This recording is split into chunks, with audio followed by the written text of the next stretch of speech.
As it is 5:30 p.m., I will call this City Council meeting of April 1st, 2025 to order. We acknowledge that this meeting is being held on the ancestral lands of the Coast Salish people and pay our respect to those past and present. Our invocation today is provided by Pastor Sam Giles of the Living Faith Church. If we could all please stand for prayer. Good afternoon. Let us pray. Heavenly Father, we first lift up to you the unity and the harmony among the people of Oak Harbor, that we may stand as one, embracing our diversity and working together for the common good. We come in a world that often seems divided. We seek your strength on today to bridge the gaps that separate us. Help us to recognize the inherent value of every individual and to celebrate the richness of our diverse community. Grant us the wisdom to work hand in hand, shoulder to shoulder, towards a brighter and more harmonious future for our city. We thank you for the gift of unity, and we trust in your guidance to lead us on this path. Amen. Please remain standing for the pledge and join me in the pledge. To the flag of the United States of America, and to the republic for which it stands, one nation, under God, indivisible, with liberty and justice.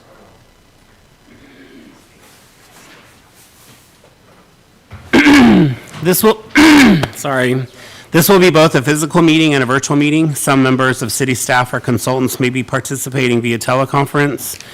Today's meeting may be viewed on YouTube, Facebook, and following the meeting on cable channel 10 HD 1090. So we have received requests from Mayor Pro Tem Heisen, Councilmember Wiesner, as well as Councilmember Wittgenstein to be excused. So I would entertain a motion to excuse them tonight. So moved. Second. We have a motion to excuse them, seconded. All in favor, raise your right hand. All right, great, thank you. Approval of agenda. Are there any other suggested changes to the regular agenda? Yes, Councilmember Stuckey. And I'm not sure the content, but would it make sense to move the executive session to the end since we have presentations? Is there any reason why we can't? I think there's a reason, but hold on. If there's a reason, I mean, we don't need. We have some people who will be joining us for the executive sessions. Okay, fair enough. Take it back. I thought, yeah, it's okay. It's a fair question. So is there any other changes or requests at this time? All right, hearing none, it's approved as presented then. We will move on to executive session. At this time, the council will move into executive session to discuss with legal counsel litigation of potential litigation per RCW 4230-110-1I. The anticipated duration of the executive session is 20 minutes. Action may or may not be taken upon return to the open session of the meeting. Executive sessions are not open to the public.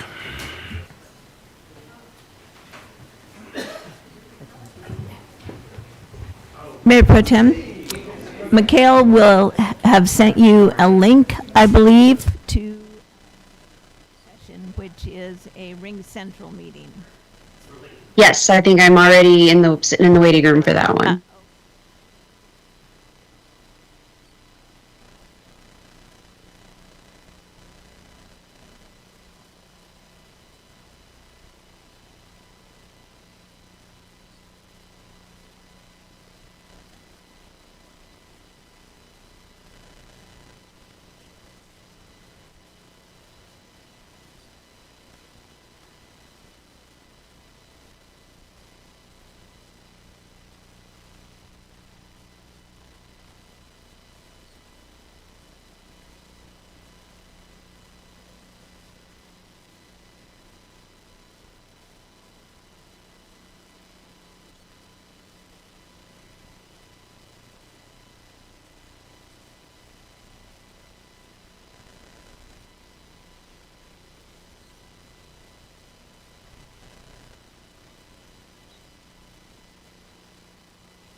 All right, we are returning from executive session. There will be no discussion or action by the council at this time.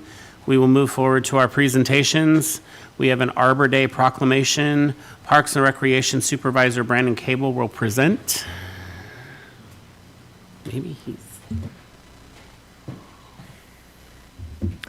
Hello, thank you, Mayor and Council. I am here to present the Arbor Day Proclamation for the City of Oak Harbor.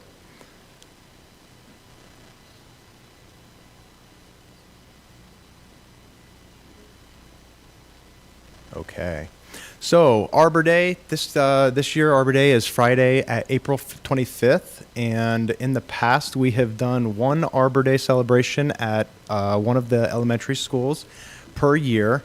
With the grant funding that we received from the USDA, we thought it would be a cool idea, and this is the first time that we're going to do this. We're going to try to do 5 simultaneous Arbor Day celebrations at each of the 5 elementary schools throughout the city. I've wrapped up today meeting with each of the elementary schools, so we've got our preliminary plans together. The Arbor Day celebrations will have a variety of different stations. Not all of these stations that we have up here will be throughout the schools. It's going to be very school specific. But they'll be involving with tree planting. There's going to be a story about Arbor Day, arts and crafts, field games, and a planting activity. And one school, it's going to be, one of the schools will have an Arbor Day demonstration. I can't remember off the top of my head which one it is right now. The reason for being only one is we've got 2 qualified arborists, so we're trying to save everybody. So we have some pictures here of the Arbor Day. This one was at Broadview Elementary. And if I could just have you guys look at the faces and the smiles of all these kids. So this guy was Arbor Day at Broadview. And we've got some council members that were sneaking into some of these pictures.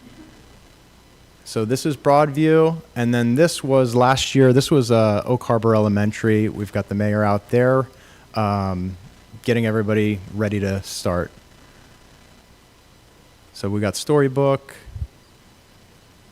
That is Bob climbing up the tree. That was done over in Volunteer Park. Planting trees for Arbor Day.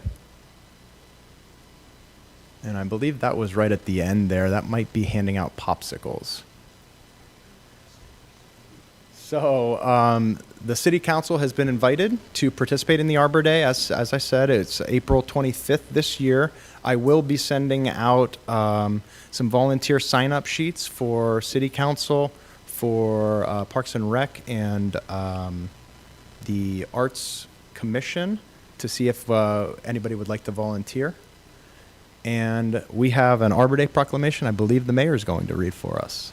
Actually, we're going to have Councilmember Stuckey read that. Be happy to. The proclamation reads as follows. Whereas in 1872, J. Sterling Morton proposed the Nebraska Board of Agriculture that a special day be set aside for the planting of trees. And whereas this holiday named Arbor Day was first observed with the planting of more than 1 million trees in Nebraska, and whereas Arbor Day is now observed throughout the nation and the world, and whereas trees combat climate change, reduce the erosion of our precious topsoil by wind and water, cut heating and cooling costs, moderate the temperatures, clean the air, produce life-giving oxygen, and provide habitat for wildlife. And whereas trees are a renewable resource, giving us paper, wood for our homes, fuel for our fires, and beautify our community.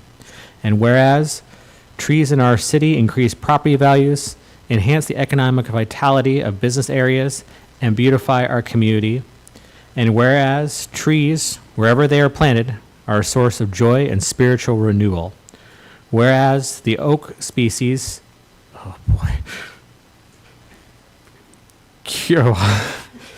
Quercus garryana, otherwise known as Gary Oak, my apologies, has been the namesake of our town, Oak Harbor, since its incorporation. Now, therefore, we, Mayor Ronnie Wright, and council members of the City of Oak Harbor, do hereby proclaim April 25th, 2025 as Arbor Day in the city of Oak Harbor, and we urge all citizens to celebrate Arbor Day and to support efforts to protect our trees and woodlands. And further, we urge all citizens to plant trees to gladden the heart and promote the well-being of this and future generations. Signed the first day of April 2025, Ronnie Wright, Mayor. Thank you, Councilmember Stuckey. Thank you, Brandon, for your presentation. Mayor, council. All right, we are going to move on to the public comments section of our agenda, and we will now open the floor for comments from the public.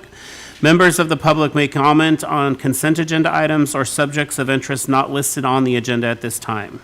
There will also be an opportunity to comment on the remaining agenda items during the meeting as appropriate. Comments on public hearing items will be heard during that portion of the agenda. The public can also visit our website prior to our meetings for methods of submitting public comments or contact the city clerk, Julie Nestor, by phone or email. When submitting comments, please include your name and address. Public comments sent anonymously or from a false address will be shared with the mayor and council but will not be displayed. We received several new public comments since our last regular meeting, and they are displayed here on the screen.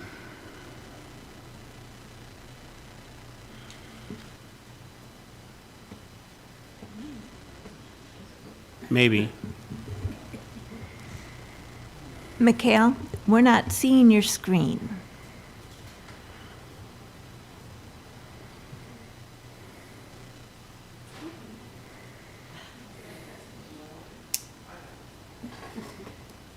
This is Maggie. She's working on it. Her computer is frozen at the moment.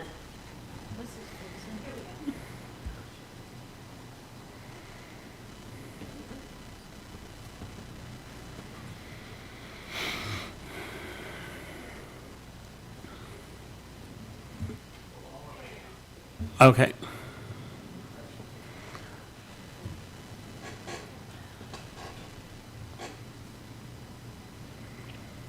There we go.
All right. Are there any members of the public present who wish to speak to items not listed on the agenda or on the consent agenda?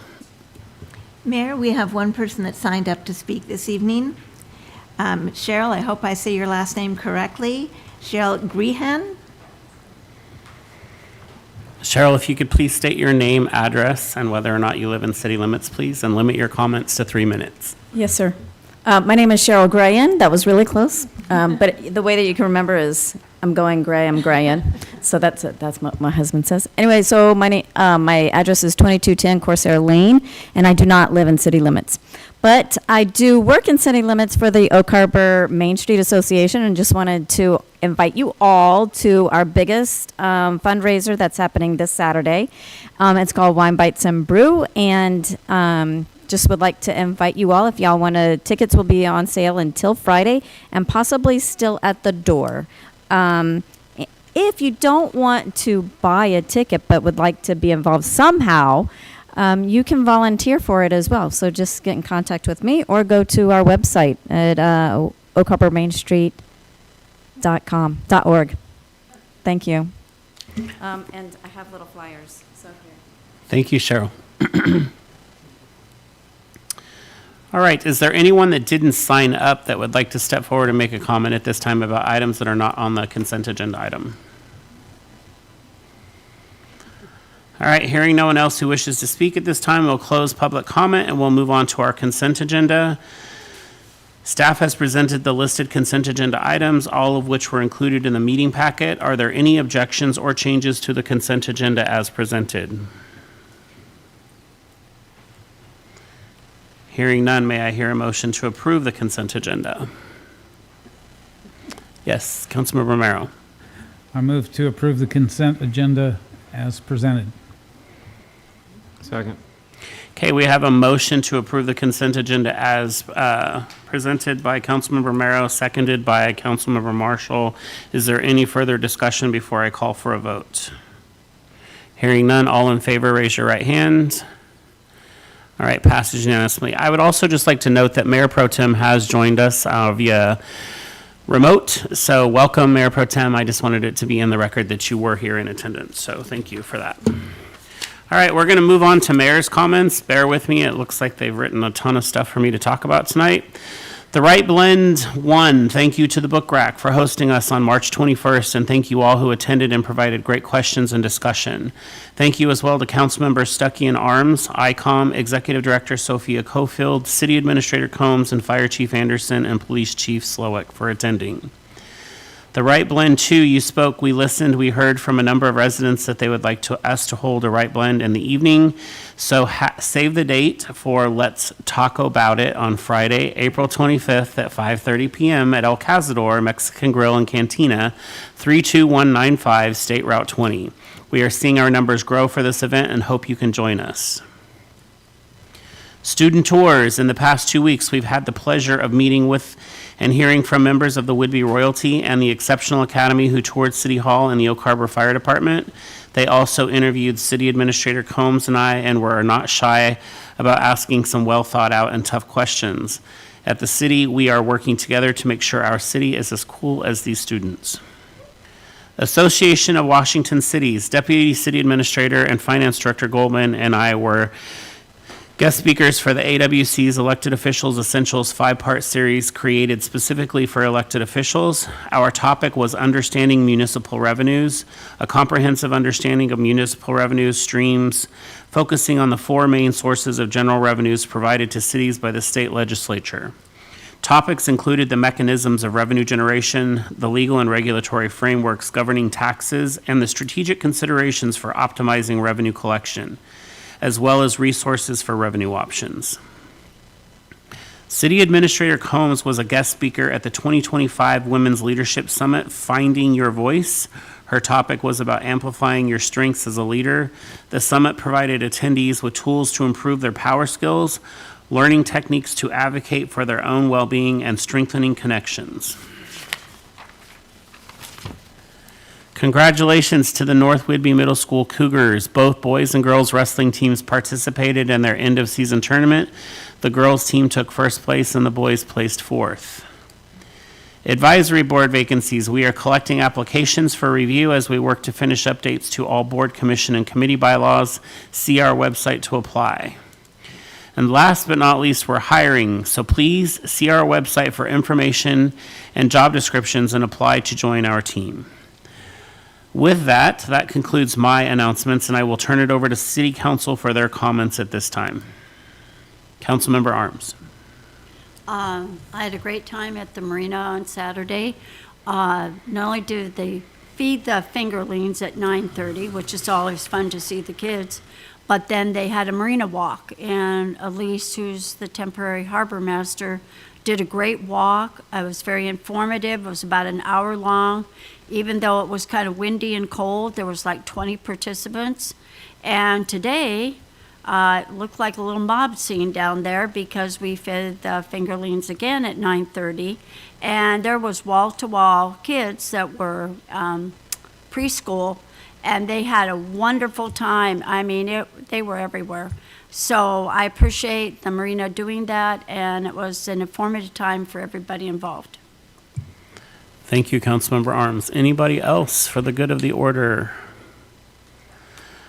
Going once, twice. All right. We are moving on then to other items for consideration. And up first is Gary Sinise Foundation First Responders Training Grant. And here to introduce Grants Administrator Wendy Horn to present. You doing it, Wendy? No, I'll do it. I'll do it. It's mine. Chief Slowick here Pulling to a wild present. card. So sorry. Good evening, Mayor, City Council, Chief Slowick. Wendy is here as well.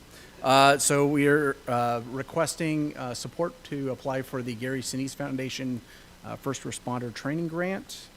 So a little background information is that earlier in the year, the police department applied for this Criminal Justice Training Commission Wellness Grant. We received that as a regional grant for law enforcement agencies in Island and Skagit County. We have used all but $22,000 of this grant, and in talking with our contracted wellness group, which is law enforcement coaching, we're looking at doing a 3-day retreat for peer support teams in law enforcement and first responders. And by applying for this grant, we believe we can host up to 40 participants over a 3-day period, which includes lodging and food. And so the retreat would be at Camp Casey. This is sort of the goals for the retreat there. And currently we have $22,000 left of CJTC funds. We're asking for $60,000 in this grant. We don't believe we're going to get the $60,000, but the intent is to scale the training so we exhaust all our CJTC funds, and then be able to hopefully provide a 3-day grant or training period. So currently the retreat is going to be scheduled in June. We have to use all of the grant funds by the last day of June of this year. And this is the recommended motion. I'm happy to answer any questions. Great. So before I call upon council for their questions or comments, I'm going to confirm that we've received no public comment on this issue. That's correct, Mayor. No public comments have been received. All right. And is there anyone here with us this evening that would like to step forward and make comment on this issue? All right. Hearing none, I will turn it over to council for their comments or questions at this time. Okay, if you have none, I have one. So you said that if you don't get the grant, you're going to scale down to the $22,000 that's remaining in the grant right now, right? We would, yeah. So if we have to scale down, it probably wouldn't be at Camp Casey. We'd probably move it to the Swinomish Casino and Lodge, do 2 individual trainings that is not overnight. Okay. So if there's no other questions or comments, I would entertain a motion from council at this time. Yes, Councilmember Romero. Pleased to proudly move, especially with the wording. It's right up there. It's right up there on the board. I move to approve the application to the Gary Sinise Foundation First Responder Training Grant. All right, we have a motion as presented by Councilmember Romero, seconded by Councilmember Marshall. Is there any further discussion before I call for a vote? Hearing none, all in favor, raise your right hand. All, okay, we all voted, we passed unanimously. Thank you. Thank you.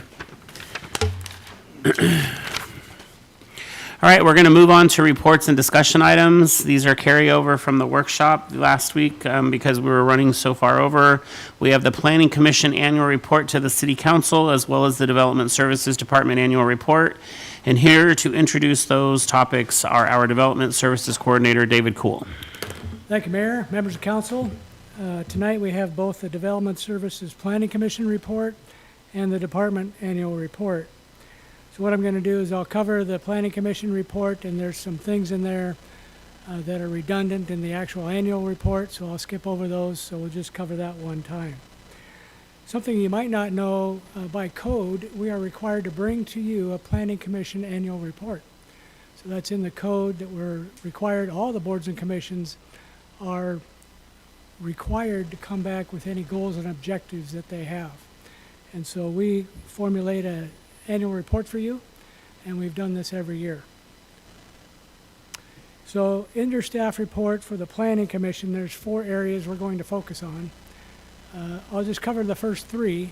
The last one we won't talk about tonight. First one is review of the accomplishments in 2024. Second one is the review of new and ongoing projects in 2025. Third one is recommendations from the Planning Commission, where they've given you some suggestions. And the last one is the review of each meeting with each vote. And so you can keep that for your reference in the future in case you ever want to look back to see what the Planning Commission decided on a particular date. This one here is all the different long-range planning accomplishments that the Planning Commission touched, and you saw them as well. So Resolution 2407, that adopted the 24-25 Comprehensive Plan docket. That set the docket for the year for comprehensive planning. Resolution 2405, that ratified the 20-year population projections that were adopted by Island County. So the number there is 102,639. That's your number for 20 years. Also, we've done a couple of other things in the last year. We approved the Active Transportation Plan that you might remember CAC worked on for a couple of years. We ratified the countywide planning policies. We've talked a lot about those policies as we've tried to push through the comprehensive plan effort. We went ahead and we changed the conditional use permit ownership program. So let's say you had a church and it was in a certain building and it was approved by conditional use permit at one time. In the past, if you changed ownership, you had to come back and do a new conditional use permit. So we changed that process to allow the same use to stay in the same building. So a church could just come and go, or any other use that's approved by conditional use permit. So that helped make things better for people. Ordinance 1992, that was a deposit for engineering services. It also allowed an extension of time to process a final subdivision. You got a chance to use that last week to allow Hillside to go 2 years instead of 1. So you can see how some of these things are utilized right away. And it also allows for digital records of subdivision plats. So we have all subdivisions by electronic transmission now. Ordinance 1994, that adopted the 24-29 Capital Improvements Plan. Ordinance 1974, that adopted the revisited zoning map that changed all the planned industrial park and planned business park to straight industrial. And the advantage there is we can still put in planned industrial parks and planned business parks in industrial. We just didn't need a specific zone for it. And as we go down the list, Ordinance 1993, that dealt with appeals of land use decisions. Our city attorney found that our appeal language was out of date, and we needed to update it with state law. So we've come back and we've done that. Other ongoing projects that we have as a department and as a city, comprehensive plan updates, you know all about those. Implementing the Housing Action Plan is something we've worked on. As you might know, back in 2019, we had a housing task force that came up with a number of recommendations, and that turned into a Housing Action Plan that was done in 2021. And so since that time, we've been doing a lot of code amendments to create more affordable housing and more housing opportunities. Other things that are upcoming are text amendments dealing with state mandated timelines. Something you might not know about is you might be familiar with how we have 120 days to process a land use case by state law. That changed in the legislature last year to go to 100 days. So they've shortened up our timelines to get cases through, and we need to update our code to reflect that. We haven't been having any problem meeting those deadlines, but just to make sure that we're following state law, we want to update our code. We're going to take a crack at the definition section in the zoning ordinance. The land clearing and grading is something we're going to do. We're going to basically transfer land clearing over to Public Works, where they'll take care of the grading, and they'll do all that at one time. That deals with stormwater runoff, other things when you're grading a big site. Daycare recreation space, we found when we tried to process a daycare downtown here, there was a hiccup in terms of what our code said and what the state law said. So we said, okay, well, we'll follow state law in this case. And what this code will do is it just will update our code to what the state law requires. And then one more thing, design guidelines is something Ray Lindenberg is working on to try and update that. Other upcoming projects, we'll see in the future. After we finish our comp plan, we're going to come back and try and change our interlocal agreement with the county. So we've had a long outstanding interlocal agreement with the county that's been difficult to administer.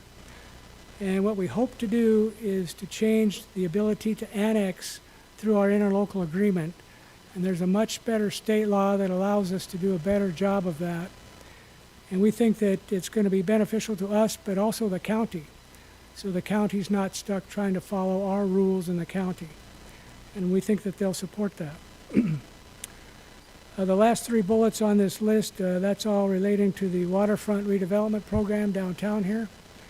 And a little plug for that, there's a meeting on April 17th, and that's down at the Yacht Club. And so C Clear will be there, the consultant that was here last time, and we'll be going on to the next steps. Other ongoing planning projects in this list. Parking analysis, you saw Nolan Grunska, he was here last week talking about parking. Middle housing will be done later this year. The daycare recreation space we talked about earlier. Setback encroachments. We'd like to come back and allow things like fireplaces to encroach into a setback. For some reason, our code is very strict, and it doesn't allow things like that do a better job of architectural design. So we're going to make some changes and propose that to you soon. And the last one on that list, the multifamily tax exemption is what MFTE stands for. That's in the housing arena. That was the #1 recommendation of your task force in 2019.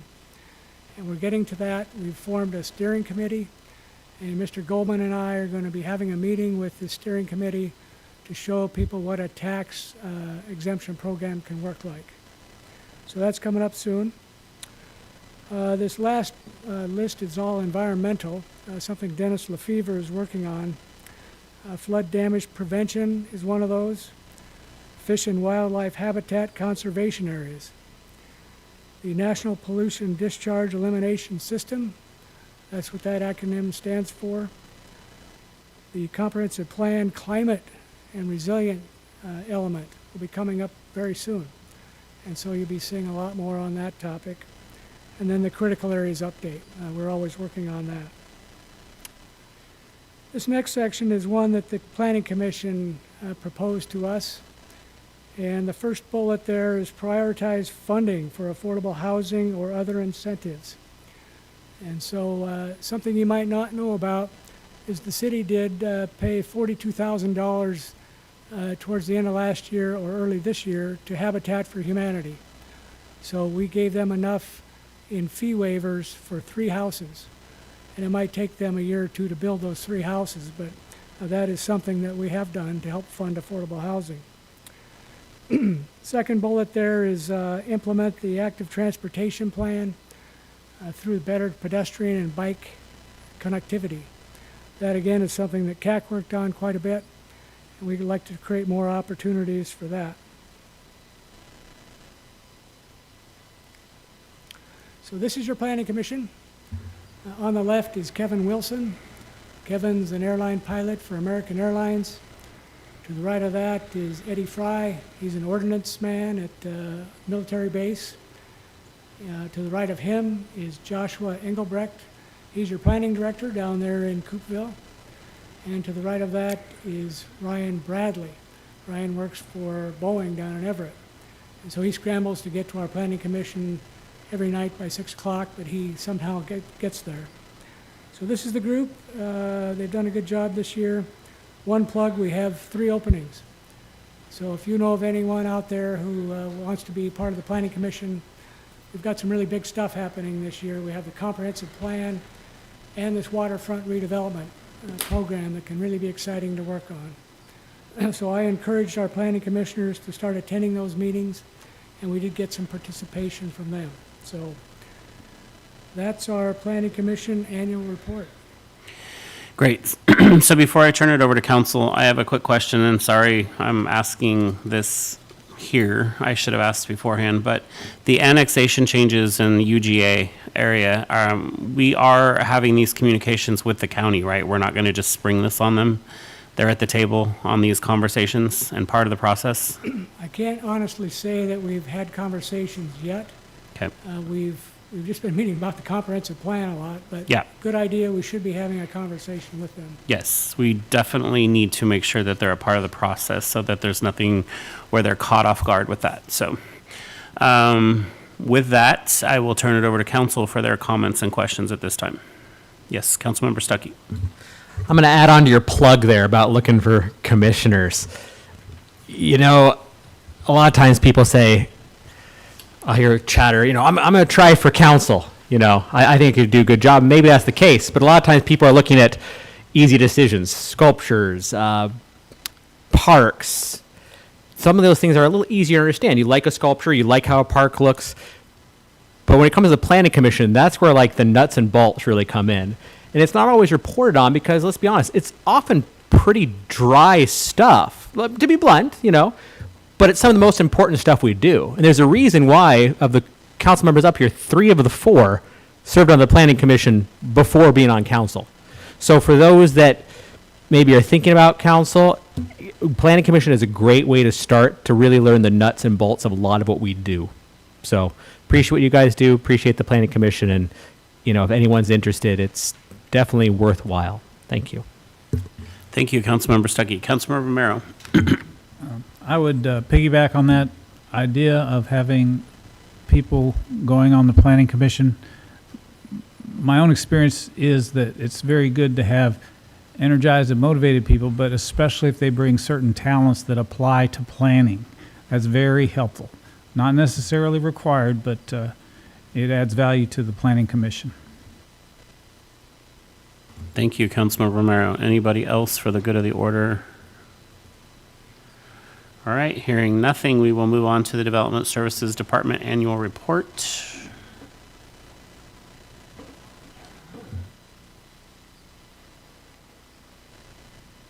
Thank you, Mayor and Council. This, once again, is the Development Services Annual Report, the 2024 recap. This is a pie chart that we put together for our permits issued information. The area on the left that you see is in purple. Those are all of our mechanical permits, 219 of those. So you can see that's about half of our inventory of actual permits we issued. What's a mechanical permit? Well, a mechanical permit can be an air conditioner, can be a furnace, can be a fan, can be a boiler, anything associated with movement of air. If you look down to the lower right, you can see the light green area. Those are new buildings. And so we issued 63 new buildings in the last year. And you can go follow around the pie chart to see all the different categories. I won't touch on those. If you look over to the right, you'll see that there's 441 total permits for the year.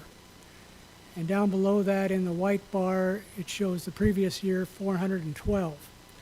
So we've increased by about 30 permits in 1 year. The big change, though, is down below that, where you can see the total permit fees were $1.3 million in 2024, and the prior year to that was 440,000. So we increased our revenue by about 3 times. And so the reason for that is, if you look back at the new building area, it wasn't just 63 new units we created. We actually created 146 new units. That included 37 single-family homes, 82 apartments, and lots of different duplexes and townhomes. So that number is increasing. You'll see a lot more of that activity this year.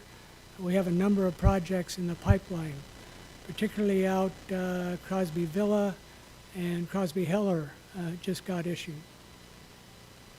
This is your land use category. Land use, you can see Gary Oak tree trimming permits are the #1 thing we do, which is a little misleading because if you look at the top left where you see site plan review in 9, those are our most time-intensive projects. Things like the Camas Flats apartments were a site plan, the Sonic Drive-In, the Glint Car Wash, those all take time to go through, traffic studies, hydrology studies. A lot of time goes into the site planning. And you can see in the lower left, those are pre-application meetings. Pre-application is somebody that's coming in to actually propose a project, and that usually results in a new project down the road.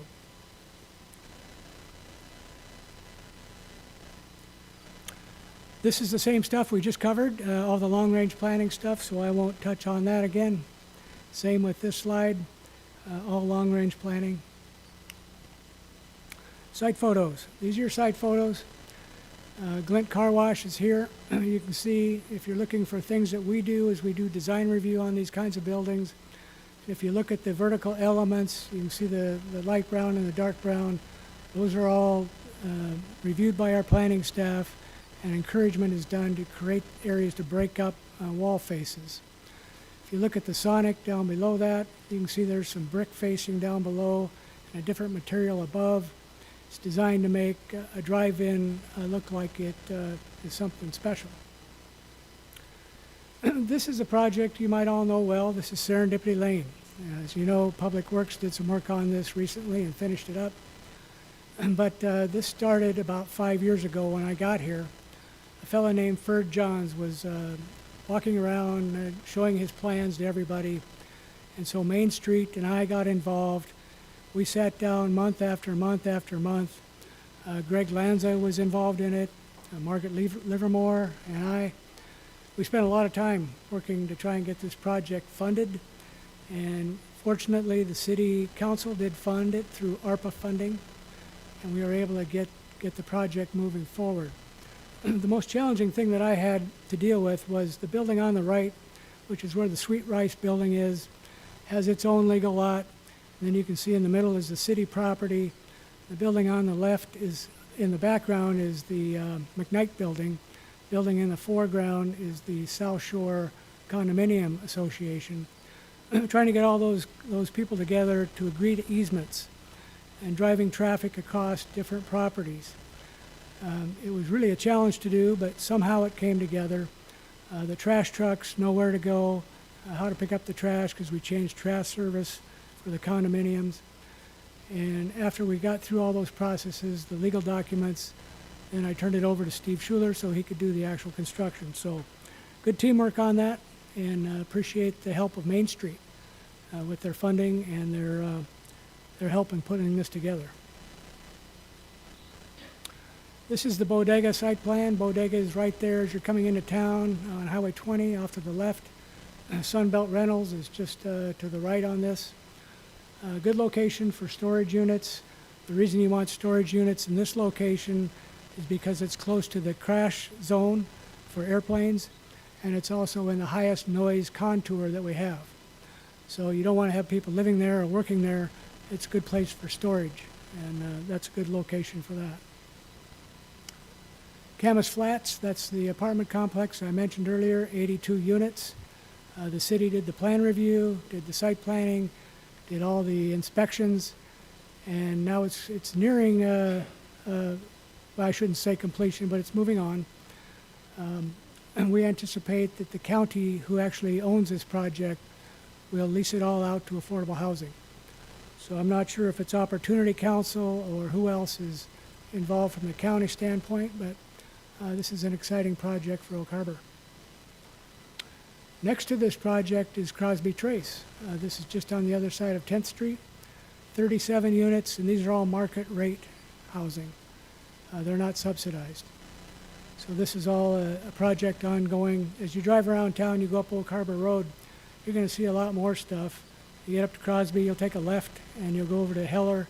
There'll be a couple of big projects in that area. Crosby Villa, that's just about ready for approval. That's 62 units. And Crosby Heller is 12.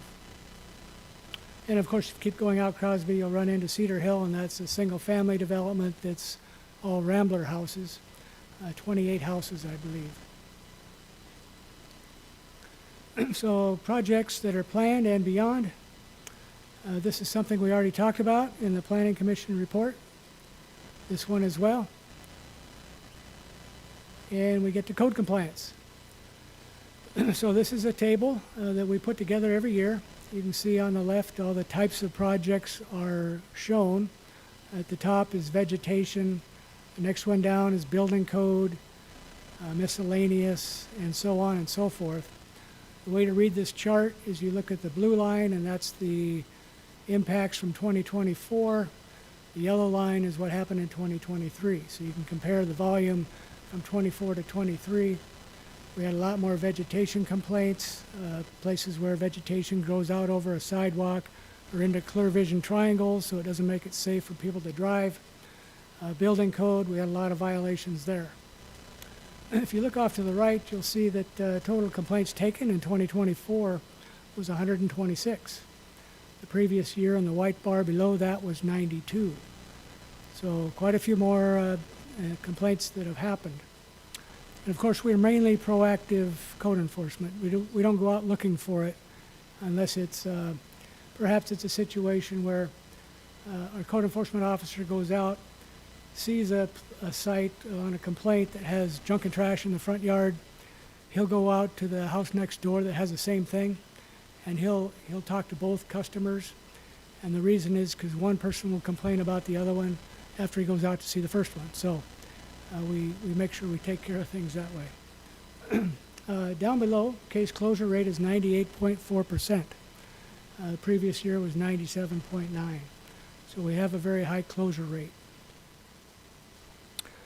Economic development is something we took on about a year ago. And what we're doing now for economic development is we're using a consultant. Better City LLC is the company. And they're doing a strategic economic plan for us. It'll be an action plan, so it'll give us steps to do next and things of ways to develop economically. We're going to see a study come out in April. Next Monday, we have a steering committee meeting with the steering committee, and that'll be the last steering committee for this particular effort. And then we'll bring it to you, so you'll be able to see the results of the economic strategy. So that's all real exciting. This is the team. You get things done with people, and it's all about the people. This is our group. You can see CAC has been photoshopped into the left side here. Apparently he wasn't at the meeting that we took the picture. Want to recognize a couple. You can see Dennis Lefevre's actually there on the TV screen in the back, so he showed up from SQUIM. The interesting thing about it is everybody contributes in their own way, and they all have good teamwork. I do want to recognize a couple people, though, tonight. Sitting at the far end of the table, Patty O'Mahony. She voluntarily moved up to the front counter so she could receive customers and do a better job of customer service.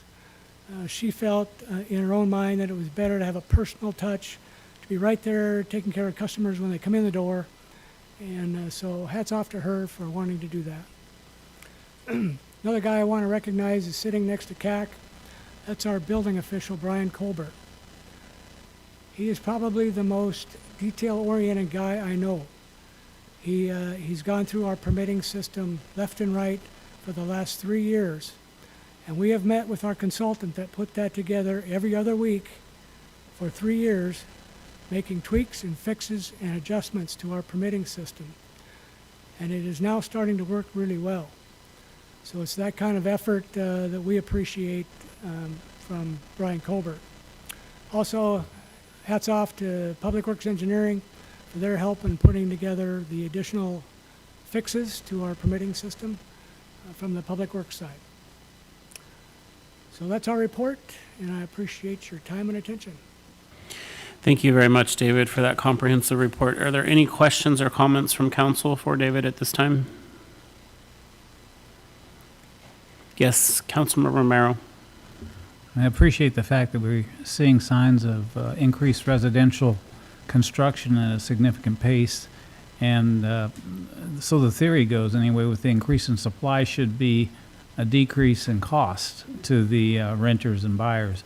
But we'll see if that happens. It's not set in stone, but at least we're seeing progress with the supply side.